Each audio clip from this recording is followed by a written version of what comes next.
Hi there, and welcome back to Bee Shifter. This is part 2 of our conversation with Chief Vincent Dunn.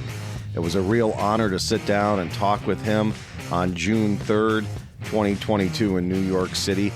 We talk mostly about his latest book, My War Years. It's a memoir that offers over 60 vignettes that looks at Vinny's career, fighting fire in FDNY's fire factory, and his ascent at the FDNY. Get the book if you're interested. It's in the show notes. Now we get into part 2 with Vinny Dunn. Vinny, this was the first time that I had seen this. And I was teaching Intro to Fire Suppression in the 80s. But videos, and this is well ahead of UL and NIST doing any kind of fire studies, but you would see FDNY tower ladders setting up and hitting, like you had the 6th floor going. You got 3 windows full of fire. They'd put a tower ladder up and they'd hit it from the outside and darken it down, they said. And then crews are making hookups and coming up with the tack lines to come in and do final extinguishment. So it's almost like you're mixing strategies where you got outside master streams, essentially just being the front end of like an offensive fire attack that you're going to finish up from inside the building. Yeah, as an example of laying your tactics based on what the building and the fire are doing. I mean, so we do coordinate the two, but again, we a big principle is, no offensive action when we got no defensive streams when we got people inside. That's a cardinal rule. And you either do defensive or offensive, not both. That's a deadly combination. But my first, we talk about ladders. My first experience with ladders and ventilation. Let me tell you this story. I'm about 2 years on the job, and about midnight we get this fire on 125th Street in Harlem, and it's an all hands in, and there's this big assistant chief down there, and it's had to be like 1958. And I'm a new kid. I came in 57, 58. So a new concept. This chief has a ladder, 14 truck. And he tells, we're standing at the command post, he's 14 truck, get that ladder and start to vent those top floors of this loft building. You got stores on the first floor, and these are empty floors above. So I'm watching this, and I'm standing with my officer at midnight. So this guy is crashing the ladder into these 4 or 5 loft building, commercial building windows. Heavy black smoke is coming out of there. I said, holy jeez. I'm looking. And so then the chief turns to my officer. He's 59 inches. Get a line on the top floor. So I'm a kid. I got 2.5-inch hose. We're going up to the top floor of this commercial building on 125th Street at night. Now, I just saw what was coming out of that window. So we get up, we're coming up the stairs. I got the nozzle, the 2.5, and there was a guy from the squad, a real tremendous firefighter from the squad. He comes, and says, you ain't going up to that top floor. It's untenable. He says, so now I got the 2.5. So I'm going up there. So, Jesus, I got to go up there. I'm ordered. The officer's with me. So we get to the top floor. It's clear as a bell. Fire is rolling along the top of this loft building floor. It was an open ceiling. Oh, give me water. So I get water. I put this whole fire out on the top floor of this 50 by 100 building. So I saw what ventilation did. This firefighter from the squad said, you're not going to get on the top floor. It's just too much, And when I saw them vent those windows with the ladder, I saw the stuff come out. But when I got up there, it vented. It was gone.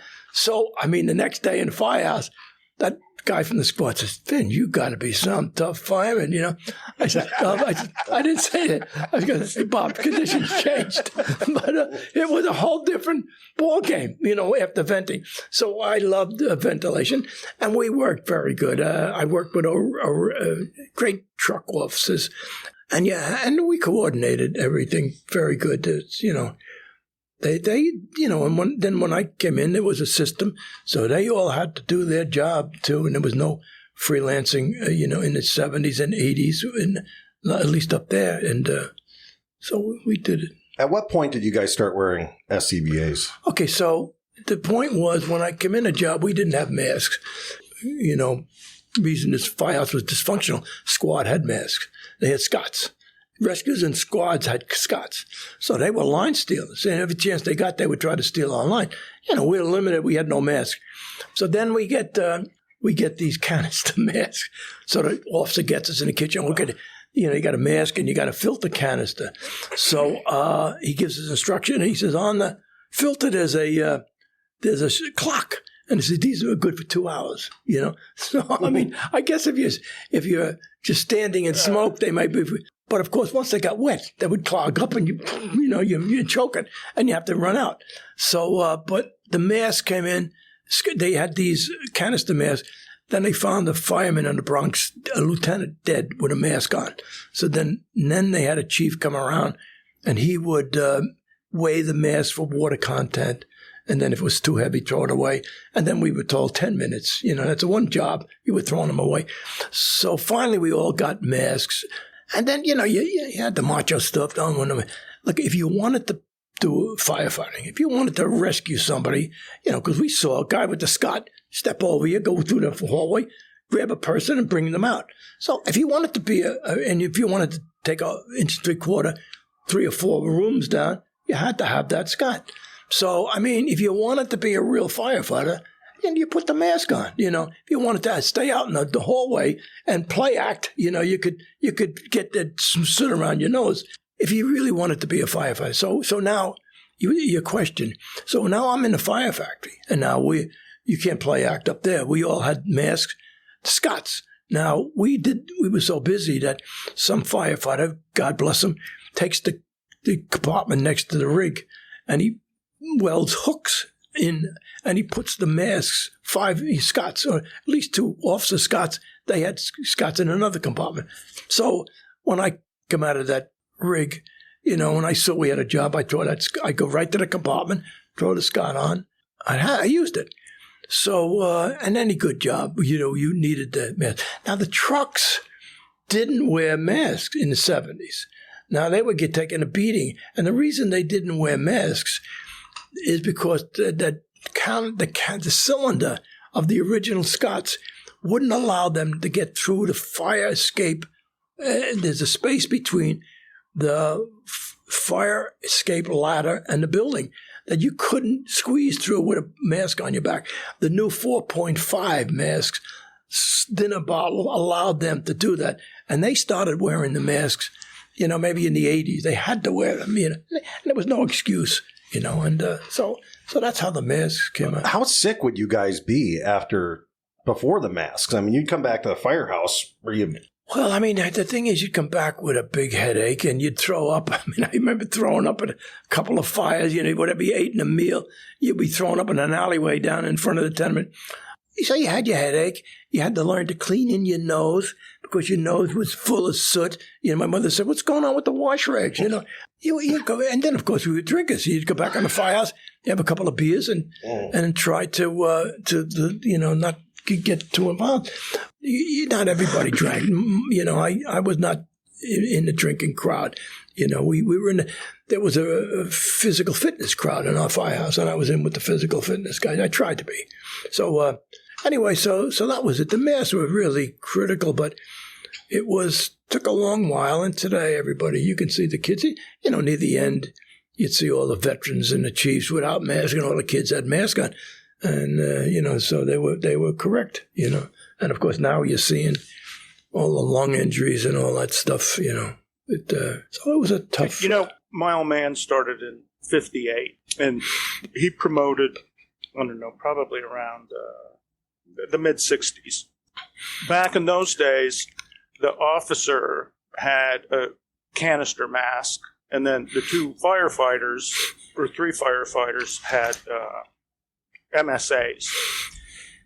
And they had you talked about some of the changes that FDNY made based on safety. And, well, the book you wrote, The Collapse of Burning Buildings, was based on a tragedy where a bunch of firefighters died. Well, one night, the tactics back in that day for him is the first crews would get there and they would attack the fire, typically using the offensive strategy. So they're going inside the building, and they would typically, back in those days, they would take a hard red line or a 2.5.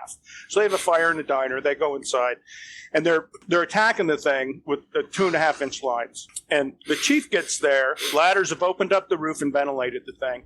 And kind of the tactics back in those days is you had to put the fire out before the chief got there, because if you didn't, the chief got there and set up a defensive operation, and they didn't call out the offensive operation before they commenced with master streams from up high. So they're attacking the fire. It's going out. Ladder opens the roof up, and then they put a ladder pipe right through the vent hole. It darkens the fire down, and then it covers everybody down below. It burns. And it clogs.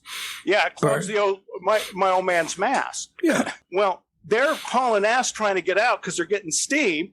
And now his mask clogs, and he breathes in all this carbon monoxide because it's incomplete combustion and all that's going on. Well, his firefighter rolls across him and thinks my captain is not moving. So this guy's name was Jack Sullivan, and he was probably 5'8" and weighed about 170 pounds. Well, my dad was 5'8" and weighed 250 pounds, and he's dragging his dead ass out of the building. So they get him outside, and he's not breathing. They intubate him. There's an ambulance there, and then they take him to the hospital. He recovers, wakes up, and they send, I think, another chief to the hospital to check on him. They see that he's up and walking. They put him in the car. They take him back to the scene. So, Vinny, the deal where like, he invented incident command later, that was in response to the fire department trying to kill him every other month at the scene of an incident. So that's where safety has come from that I've seen in the fire service, is we do something over and over that's stupid. It ends up killing us. And finally, some pioneer wakes up and says, this is wrong. Yeah, no question about it. And it's crazy that Vinny Brunacini and Vinny Dunn came in the service within a year of each other and have had the effect that they've had. So the American Fire Service should rename itself Vinny at some point. There's got to be a medallion. Saint Vinny, maybe, is what we can go with. Was that your dad's middle name, Vincent? Yes, Alan Vincent Brunacini. Yeah, I think I saw that too. But you know what it was? Let's go back to that. First of all, those incident commanders didn't know how to use, especially the tower a lot. But one of the things, they had no radios. See, today it's very complex to change strategy, but those guys didn't have radios, so they opened up the line while we were in there. They were not going to send somebody up there, and maybe they got bad information. But without radios, it's very hard to change from offensive to defensive. Now, I remember one day I get a run up to 86th Street. Here's my big offensive, defensive strategy change. Sunny day, tenement fire, 5-story tenement. Fire's out one window. Now, I'm down from 31st Street. I go up to 86th Street. Fire's still coming out that window. So I said, Division 3 to Battalion 10, how you doing up there? What's going on? Gee, we're having trouble moving in. So now, boom, a second window lights up there. So it's the top floor. So now I'm looking around, big crowd, sunny day, Sunday. So I said to 13 truck, I says, move your towel ladder in position in case we have to use that. So he moves it in position, put your tormentors down. I says, 44-inch and get a line into 13. Don't start water. Boom, third window starts to come out. Division 3 to Battalion 10, how you doing up there? We still having trouble. And now I send a line up to exposure 2. I said, pull those ceilings, make sure the fire don't go to that other building. So I'm saying, hey, Division 3 to Battalion 10, Jim, it's fire sitting, hitting the corners. I'm going to start the team outside. So get your guys to a safe position. Move them down from the floor to the floor below. Okay, Chief, give us a... So now everybody's looking at me, I'm saying, no, here's the big safety chief. Watch him open up the line. So I'm saying, Division 3 to Battalion 10, come on, how you doing, Jim? So I know we're still moving, Chief. We're still moving. So I said, move that bucket up close to the windows. Don't start water. And then I hear the people say, what's he waiting for? The crowd behind me. So Division 3 to Battalion 10. Hey, Jim, come on, get those guys off the floor. Okay, Jim, we're down on the floor below. Okay, Division 3 to Engine 44, start water. Division 3, 13. Hit that fire by the corners, knock the fire corners down. 1 window, 2 window, 3 windows. Then he knocked all that down. No fire and exposure 2. So I said to Division 3 to Battalion 10, okay, now you move the line and see if you can move the line in. So I did move the line in. So now I go back to quarters, and I'm saying now, I say, somebody I'm just exaggerating. I said, somebody could write a letter that chief allowed that fire to burn from 1 window to 2 windows to 3, to catch on the corners and burn it along the corners. And he didn't do anything. So then I said to me, how do I justify that? But the point there is when you're switching from offensive to, you need patience. And the key is not to do it with those guys in there. So I said, well, my rationale for that procedure was, it was the priorities of firefighting. Life safety first, which includes the firefighters in the building. Property, fire containment was second. I let that fire spread. And property protection is third. I burned more property, but I protected those firefighters in there. So that's how you justify that. But it's very complex. If you get a nervous chief, he don't like to see the fire. And he doesn't wait for that operation. Now, that's what your dad did. Your dad says, you got an operations guy in there. I'm the command chief. Division 3 to operations, get those guys. I have somebody inside that I can talk to. Your father didn't have it at that fire. So your response, get those guys down out of that building. I got this line set up there, So I've got somebody inside to talk to. I've got radios. So what you needed to do that was, which they didn't have, you needed radios, communications. He needed a strong operations chief. I mean, I was pretty strong, that guy. But the guy inside, I know he's getting all kinds of flack. No, we got it, chief. We don't want him more. You got to have a strong operations chief. Come on, guy, get the hell down to the floor below. And then you got to have a guy outside who understands the priorities of firefighting. Life safety inside first. Then fire control. Let the fire burn until I get those guys in a safe position. So it takes a good radio system. So it takes those 3 or 4 things to do that. It's a very complex operation. It really is. Vinny, and fires, you guys had a ton of fires, so you got to practice it a couple times every shift. I think that was kind of the difference. It helps. It does. It definitely. Yeah. But I mean, it helps, but you can't. I think the big thing now is training. You gotta prepare. You gotta be ready, and then we have the training center. I'm sure they have procedures where they have a command chief outside and who has to withdraw firefighters inside. They go through the procedures we do. So I mean, training is critical. And we didn't have that many fires sometimes, but, we had communications. You can't deny that radio is a great safety tool, and it makes us much more efficient. Well, you couldn't take command until you had a radio system. It kind of depended on the technology. Yeah. Because before that, it was a speaking trumpet they used to scream at one another. I got my speaking trumpet. It's funny, I'm digressing here now. That's what we should do. Yeah. This guy, Dan Potter, and this fella, Glenn Usden, I think he sells opera. He's pretty popular. They're doing a book. It's called They Saved New York. And Dan Potter is writing these little bios of 70 firefighters and officers and chiefs and everybody. And Glenn Usden is taking photographs of these 70 fire officers and firefighters. When I went to get my picture taken, I brought my bugle. I had my bugle. I don't know whether it's going to make the book, but they wanted me to stand. But I said, I want to be like one of those Civil War generals. I want that bugle next to me. And they sent me a picture of myself with the bugle. So we'll see. So there's a book coming out called They Saved New York. Dan Potter is the writer. Glenn Usden is the photographer. He got some great pictures. Well, Vinny, FDNY should have gave you a sword when you retired. Yes. Mm-hmm. Yeah. But they gave me a pension. Listen, they gave me a nice pension.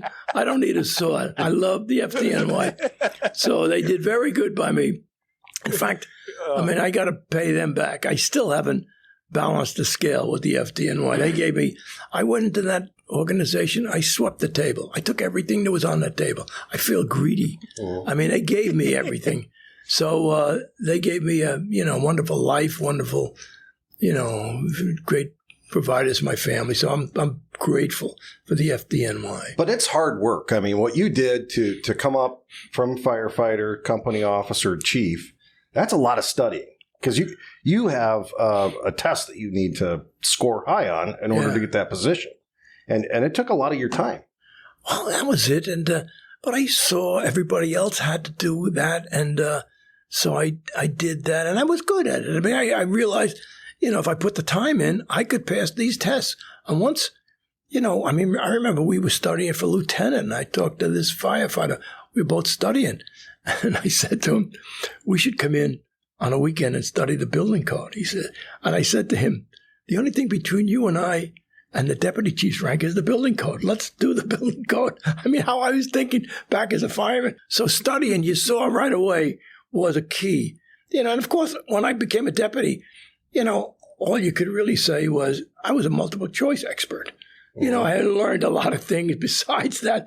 You had to learn things. But I know I was a multiple choice expert and an essay writer. I knew how to write essays. So, and there was a point in your career that you thought about becoming chief of department, and you aspired to that. And then you kind of got soured. And well, everybody wants to be their chief of department. When the day you want to. Although I have to say, I wanted to be a lieutenant. No, Nick is shaking his head. No. I agree, Nick. I only wanted to be a lieutenant. I didn't. Although I did say that about the deputy's rank, but I do remember saying, if I could be a lieutenant. I used to get I would be on a 3x6 watch, and I would get the lieutenant's dress hat and look at it. With the captain's badge, and just look. I didn't put it on. I didn't have that guts. So I dreamt of being an officer. And when I got that promotion, and I remember I got the badge, they gave me a lieutenant's badge. Now I had to be 29, I think. I was a young kid. I remember sitting in an ice cream parlor one day, people at the stand, and I'm saying to myself, these people at the counter, do they know I have a fire lieutenant's badge in my back pocket? Do they know I'm a New York City? For some reason, I thought that. And so back to your question. So I wanted to be the chief of the department. So now I'm a new battalion chief. And I don't know anybody. I just finished from the fire factory. I'm just rocking and rolling, reeling. And I think I had just finished school. I got my college degree. I had passed I got promoted battalion chief. I took the deputy's test. I passed the deputy's test, had a college degree. So then I'm covering down in 5th Battalion, and I get a call, this Chief Fogarty, we'd like you to come down to headquarters for 6 months, and you pick your spot.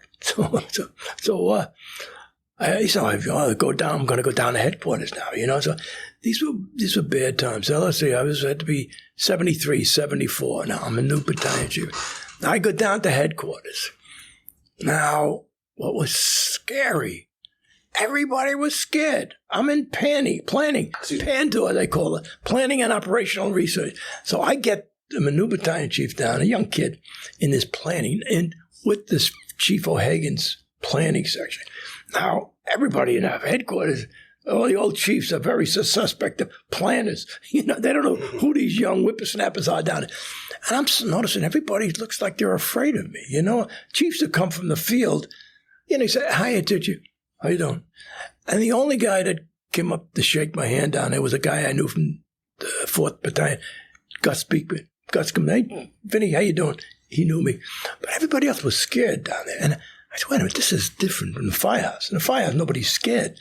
So I'm down here at headquarters, and it was a very bad time, like turmoil was happening. The war years were on. The unions were butting heads with the chief badly. And so I'm down there working, for the chief of the department in planning.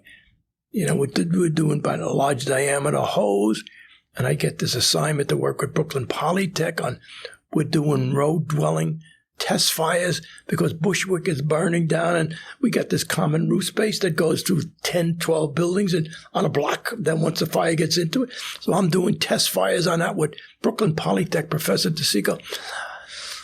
But anyway, so I remember one day, it's wearing down on me, and I'm saying, this is not tough. This is very tough. There's nobody happy down here, and everybody looks, there was 3 tough chiefs down there. And I said to myself, you know what? I don't think I could do what these 3 tough chiefs do. And I said, I don't think I want to become like these 3 tough chiefs. So I looked at that and I said, geez. So then one day, they had these PhD guys down there. They had these suits working with this chief. They were management consultants were coming. The city was going bankrupt. Fire was going crazy. Nobody had answers. So they bring in these guys from Rand and these real brains, PhDs. So I remember one day I'm sitting with this guy in a suit, 3-piece suit. I said, what did the chief make that decision for? He says, it made no sense. I said, it was illogical. I said, well, why did he do that? It made no sense. So he said to me, Chief, he scolded me, don't you know there's political decisions and managerial decisions? He says to me, managerial decisions are logical and they make sense, but political decisions don't make sense and they're not logical. So I said, okay. So I walked home that night. I said, you know what? I don't think I want to make political decisions. You're a chief. You know what I'm talking about. You are the top. You got the top. Sometimes you got to make decisions that, you don't agree with or they don't make sense, but it's a political, decision. So I remember saying, well, if I go back to the field, I can make managerial decisions. I don't want to make political decisions. That make no sense. So that was when I decided I didn't want to become the chief of department. And then I looked around, I see your dad, Alan doing his thing. Oh, he was the chief of department, but he had this command system. And I saw, other chiefs I knew who wrote books, and Tony Avillo and Dennis O'Neill, they were deputies and they went on to other jobs.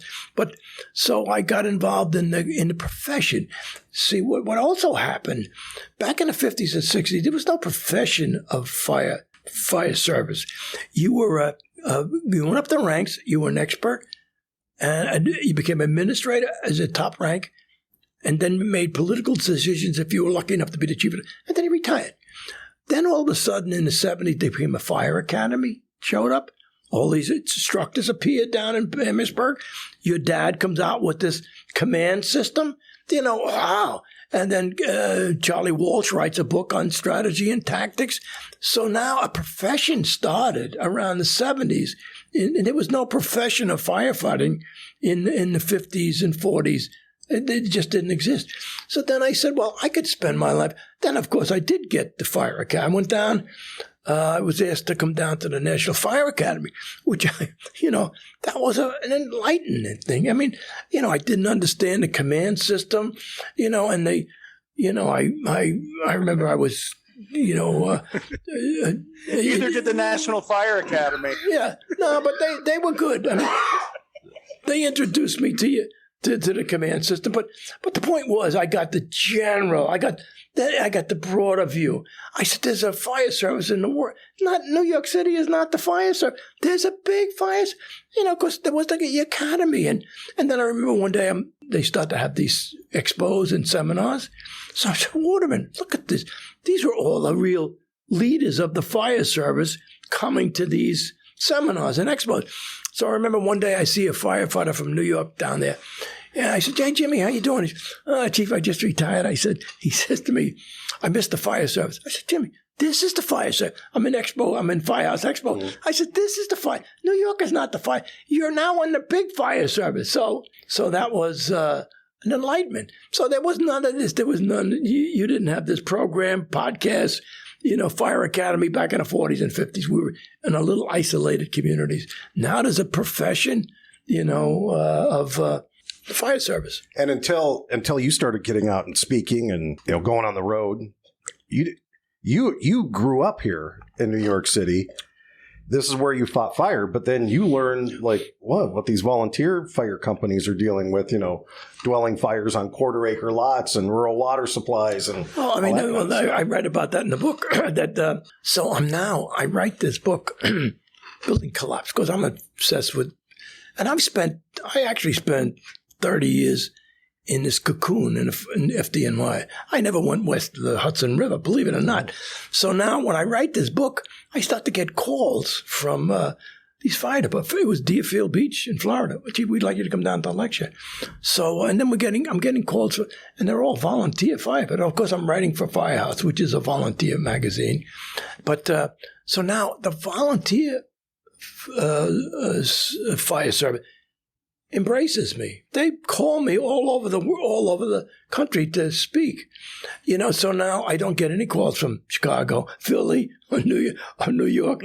They all know everything. Yeah. So then now I go to these lectures, and I remember they start to ask me about apparatus and pumps and all that. Jeez, I got to go back and brief up on all this stuff. And they had the constant flow fog nozzle. So they were ahead of the game as far as new technology, positive pressure ventilation, high pressure, everything they were talking about. And New York and the big city, Chicago, had none of that. As I relate it to an aircraft carrier, those big ships, they don't turn fast. The little, volunteer fire company, they can turn quickly, and get something new right away. If it doesn't work, it's not going to break the bank. So that was a big opener. And the fire academy is volunteer, and then I realized when I read a book, the American Fire Service is 80%, 90% volunteer service. So I realized something. I said, that was a big awakening. So I had to brush up on a lot of stuff, and the big cities are difficult to change, and the action is in with the smaller volunteer companies all over the nation. Vinny, following up on that, and you talking about how our kind of your generation is who professionalized the fire service. And so you're being hired to go all over the country to basically teach. My dad told the story 100 years ago that you two were somewhere doing exactly that, teaching. And the two of you were chatting kind of backstage about, this, that, and the other thing. And somehow compensation comes up. And I don't know, somehow you two shared what you charge to go do that. Nick, let me tell you this story. I wrote this. I wrote this in your dad's, book there. Mm-hmm. So I'll tell you exactly. I'm down in. I'm newly given the lectures, so I'm down in Delaware. I'm going to be one of the speakers down there. I'm waiting to go on, and so I charged them $200. That was about $250 for $300. They would tell me. So one day, I saw these two guys next to me saying, "We're having Brunacini down there next weekend." So I said, what does he charge? He says $5,000 for the weekend. So now I hear this. So I said, wait a minute. So I do my lecture. I go back. Now I'm in the firehouse, and I get a call. The guy said, "Chief, this is so-and-so from Oshkosh, I don't know. We'd like you to have it come out and lecture, in our department." I said, okay. I said, okay. What's the date? I said, let me ask you a question. Have you ever had Alan Brunacini lecture? He said, yeah, we had him 6 months ago. Okay. I said, my fee is the same as his. I couldn't even say it. 25. I could not say 20. And then I remember one day I'm in the office, and and then I got brave. I said, my fee is $2,500 a day, and the driver hears me saying that. He says, I hang up the phone. My guy says, you charge it. I said, yeah, that's what Alan Brunacini charges. So I always thanked your dad. And of course, I used to call him my stalking horse. I don't know if that's the right word, but I would always follow him. Your father would be there, and then the next 6 months, I would follow him. Sometimes I remember seeing your father. Oh, there goes Chief Brunacini. He was getting the plane. I was just coming in. We'd wave. So I followed your father most of the my lecture career. He was the number one. I was the number two. So it was bad. You guys were all just part of the cream on top of it, I think. Is during that time, about then, I was, I don't know, it was like the late 70s. It was a couple years before I joined the Phoenix Fire Department. I remember my dad would have, he was always having people to the house. And for a while there, they were mostly from the East Coast. So guys like Billy Hunter, Vinnie Bolin, like just regular company officers from FDNY. So you got to sit down. Brennan would be there sometimes. It would run into Murtaugh occasionally. So you have all these big wigs just kind of chatting it up about, the state of the fire service. It was an interesting way to grow up because you would hear it straight from the horse's mouth. And then because I was young enough and I would go off in other places where there's young firefighters and our brains aren't fully developed yet. So, we're trying to emulate other people around us. So you would see kind of their version of what they thought it looked like. And you thought, I think you're off a little bit. You mentioned the mask, SCBAs. Well, true men don't wear SCBAs. And you're like, well, no, if I didn't have a mask, I'd be dead right now. So, Yeah, no. So I mean, it was just kind of trying to make sense of all that because you got your view of the back step, and then it's kind of you're trying to chase the guys in front. I don't know. I think that's what drove a lot of us at the time. I think that's still the way it is. Well, I think it that's is. one of the advantages of the fire service. I mean, it's role models. We look at role models. I've realized now that at first I would think when I would go to a person's lecture or teacher in college, your fire chief would be lecturing. I used to think it was the facts and figures he was giving out. But now I realize the most important part of that training session is the instructor. He becomes a role model. He becomes inspiration. It's the inspiration you get from these instructors, not the technical data. Some instructors you don't get inspiration from, but some you do. So that's what it is. It's we pick out these role models. I mean, a lot of the stuff is exaggeration. So you got to cut through that. I mean, you make your own decision there. But I was always inspired by people. I mean, I was inspired by this guy. My first inspiration was Lou Harris, who was a captain at the time, teaching at Queens College, a fire administration course. He eventually went on to be a chief of operations. The guy was a CB in World War II. He went to NYU, got a degree at GI Bill. I related to that guy. He was in 30 truck, my companion truck with 59 engine. I mean, I related to that guy. That was a tremendous inspiration. I couldn't even be in a room with that guy. I'd be uncomfortable. If he'd come in, I would just leave. I mean, it would just not, So he was a tremendous inspiration. And, so, and then all along the line, I had inspiration. Some guys helped me. Like this guy, I didn't know he was an inspiration at the time. But this guy, Frank Muschio, he was super ambitious. Some people didn't like his ambition. He was what I needed. He got me going to college. He got me studying for the promotion tests. He was definitely wasn't a role model, but he was a mentor. He was the guy who got me started. And that was, there were other people along the way. And there was a Professor Matthew Adel. I'm writing, thinking about writing a book. And he was a professor with all kinds of degrees at Queens College. And he had a book on urban studies written by all his urbanologists, the guys he knew about the cities were burning at the time. And I said, I'd like to write a book like that. And he said, don't bother. He said, it's so hard getting all those contracts with those other people giving you the articles.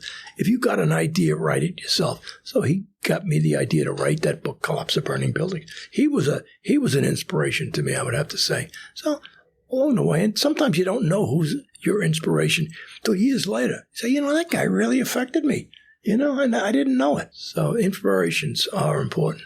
Well, in 42 years with the FDNY, what was your favorite job? My favorite fire. I guess I have to say, the best fire. It was one night I was in a fire factory on 115th Street between 5th and Lenox Avenue. You can smell smoke. I get out of the rig. You can smell smoke. I tell them, stretch the line. They throw the donut in the street. And my driver says, Cap, I got a bum hydrant here. He says, I'm going to go up to the corner and get another hydrant. Okay. So we got the donut off. He takes off. He's laying out 2.5 on the street there. So now we stretch this line. You could smell it. It was all in the street. It's a vacant building. So we going up there, doing everything's good. We got our mask, everything going. So myself and the nozzle man were on the top floor. We're laying out some hose. We're getting ready. There's 2 doors. Heavy smoke coming out both doors. We're all set to go, and all of a sudden, hey, Chief, we got a burst lint. Okay. So we could do it. We don't need an extra lint. We could just fold it over and connect it together. Okay. Now the water's shooting all over 2 floors down. So myself and the nozzle man, we're on the floor there. We were using up our mask. Listening to these guys, and all of a sudden, okay, Cap, we got the line. Go ahead, move in, so now. All right, so now we got the line. So now we we pick a door. We pick one of the doors. So we're moving down this building, throwing water in a smoky hallway. And all of a sudden, there must have been other fires there. So there's a guy on the roof was cut open. So he yells down to us, "Hey, Dopey, you're in the wrong apartment." So now we have to take the line out into the hallway. And we go down. It was like mirrored apartments. So we go down the other hallway. We put the fire out. So now I remember I go back to the firehouse. I clean up. I go down the kitchen. So I walk in the kitchen. He said, Cap, before you start, this is not our best operation. He says, everything that could have gone wrong went wrong. I said, let me tell you something. This was the best fire I ever saw. We had 3 setbacks. He had the bad hydrant, the burst lint, and we were in the wrong apartment. And we recovered from each one and put that fire out.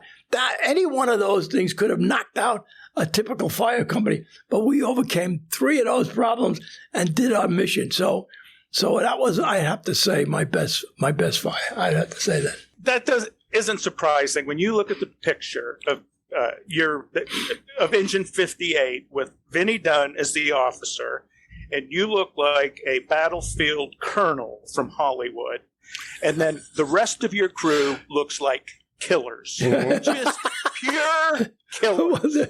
Yeah, well, they were tough guys. There's no question about it.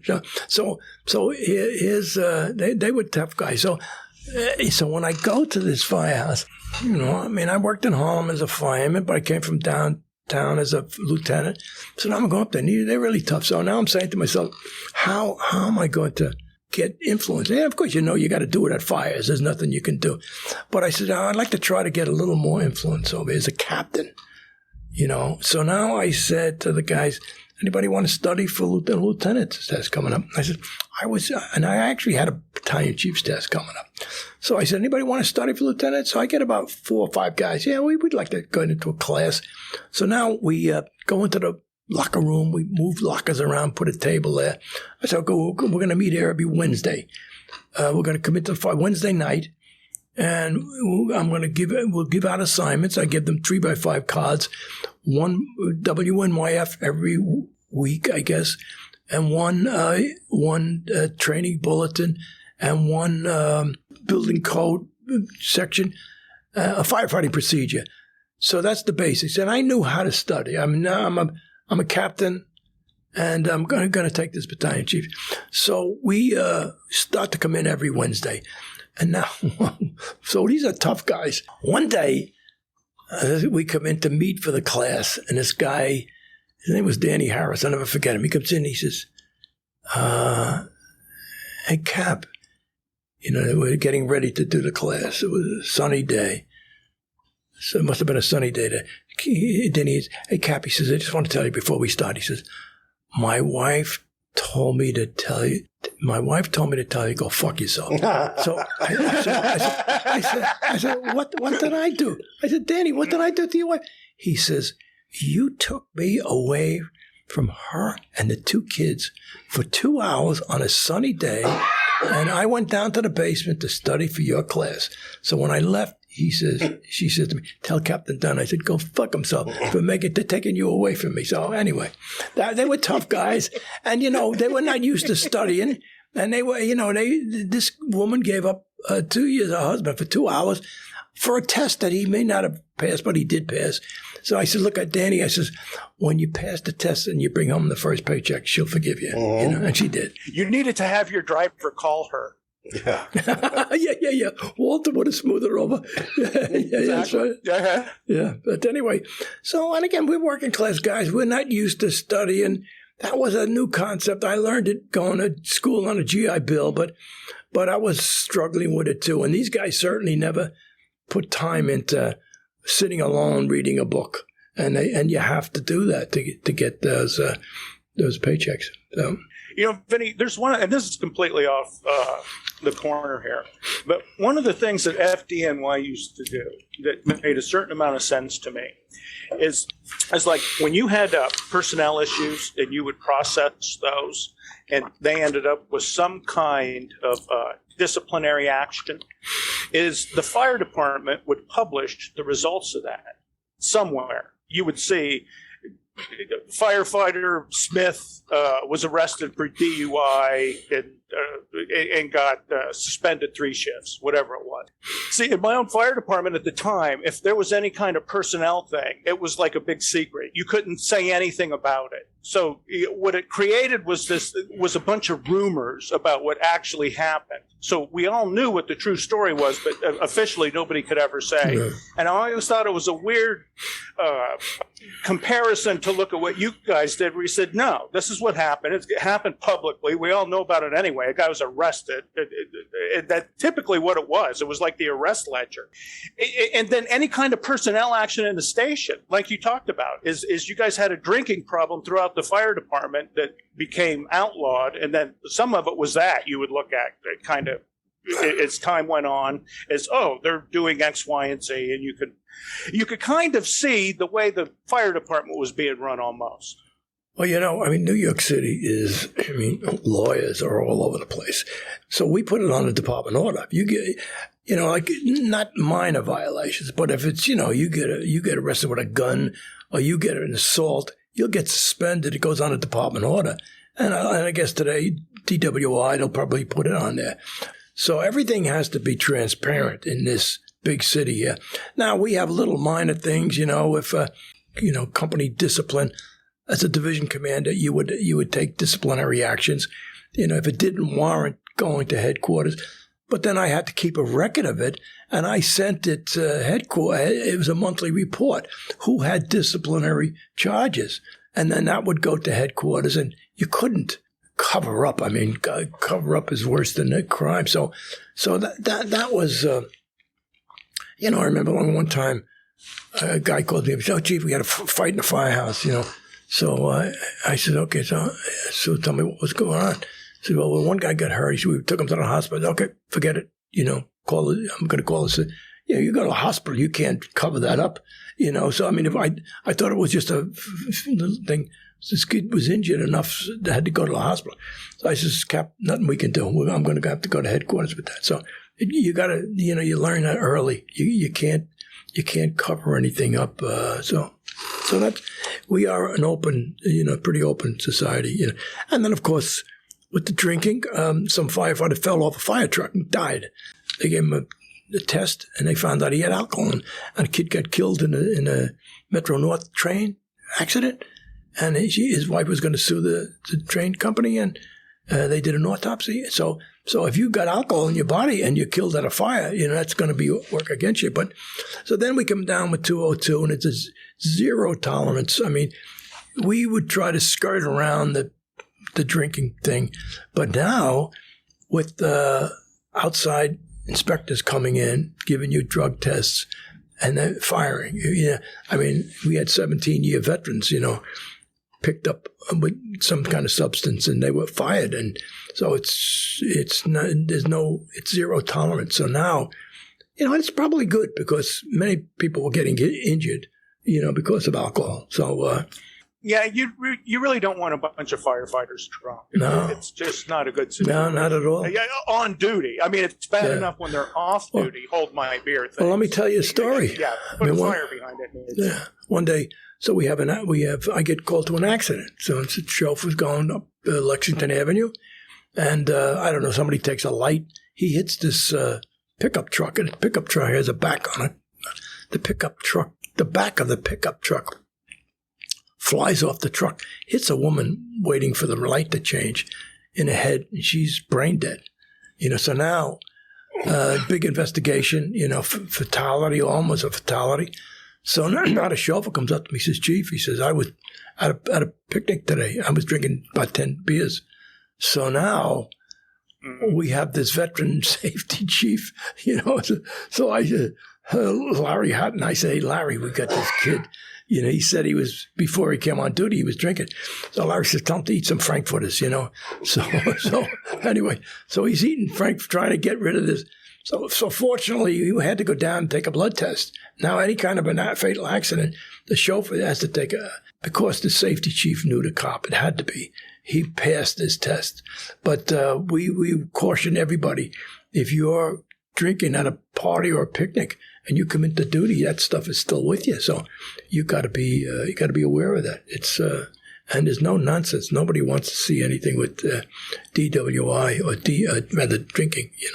When I joined in '80, it was leaving, but there was a little bit of drinking that was going on in places, and it was mostly like, oh, look at us, we're outlaws, we can drink, but it was taboo then, and I think that was one of the things is the workforce just said, no, we ain't working with a bunch of drunks anymore. This is not the way it's going to look, and that was the difference, I think, in our organization, is it just wasn't accepted by the task level anymore. Yeah. No, you're no good to us and this was when you're shit-faced. And these were few people. It wasn't widespread. There was no, if they did drink, it would be down in the basement. So this was not open, so, and that was not condoned, and officers could, a beer can in a garbage can was like a red flag. You went crazy because, then when you saw that. But so, no, it was just a few people did that, and not today.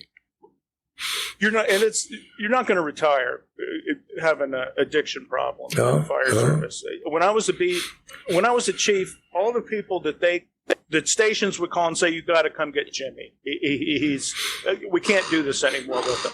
Yeah. All those guys ended up retiring, and they all ended up dead within a year. It just didn't. And most of that was drugs.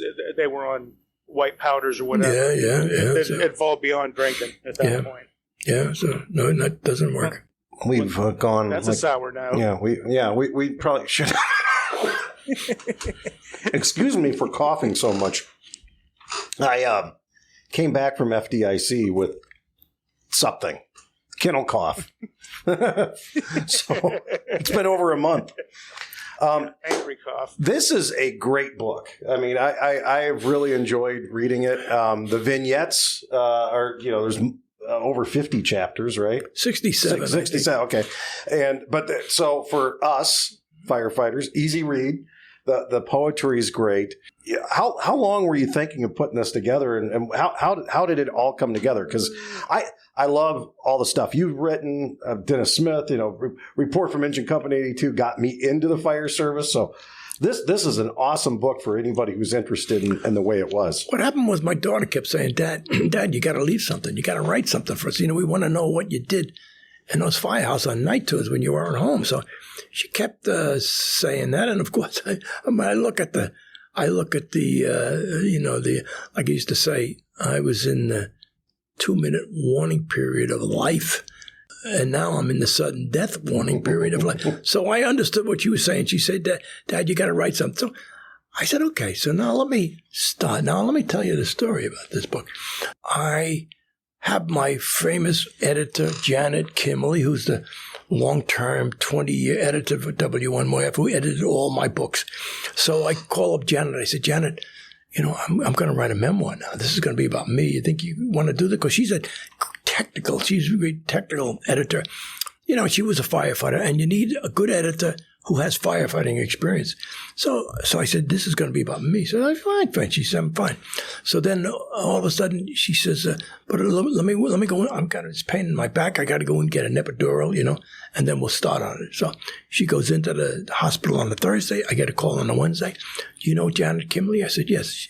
She said she died. I said, what'd she die from? COVID. I said, well, she went in for an epidural, pain in her back, COVID. So she was in Tennessee. So at the end of the book, I said, I'm not going to get that. So now I have a long distance cousin from my grandmother's side up in Albany. I never met this woman. And she actually helped me get a Facebook page. We got to know each other through that Ancestry.com. Mm-hmm. She wanted to do research on our ancestry, and we got to know each other lightly. And then she helped me with a Facebook, Vincent Dunn's Firebound Space. So then I tell her about Janet, my editor, dying.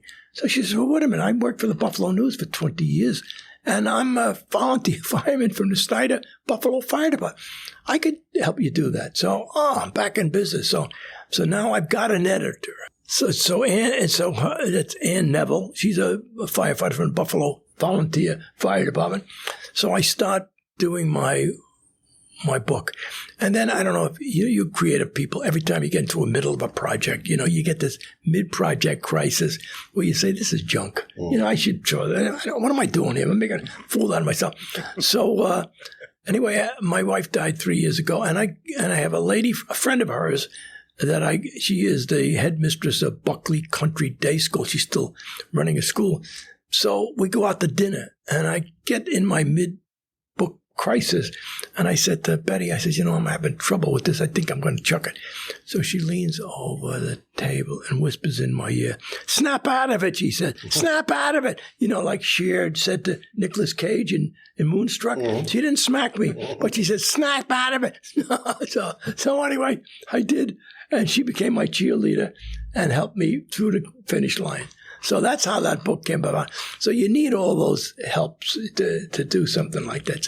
It's a very egotistical, narcissistic endeavor. So, and I've got a big ego. So you should read his book. It's what I'll leave everybody with. Okay, good. And we'll include how to get the book in the show notes. So all you have to do is open up the show notes, and it'll take you right to where to get Vinny's book. And I could send you a copy of the picture, but at least I'll send you a copy too. But I'll send you the picture if you could put the picture in. Oh yeah, absolutely. Yeah, all right, so good. Well, it has been awesome talking to you. This is just very nice. Thank you. It's I wish Nick was here, because then we would go and eat a lot of food this weekend. But hey, listen, it was great being here with you. I'm trying to lose a little weight anyway, so we'll take a rain check on that. Yeah. Right.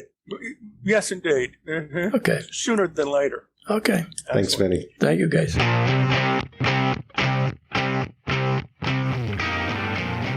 Hey, we'd like to thank Vincent Dunn for spending some time with us on Bee Shifter. Check out our show notes to get the links to his Facebook page and his books, including his latest memoir. If you enjoyed this, please subscribe. Please tell a friend, share it with others. Till next time, thanks for listening to Bee Shifter.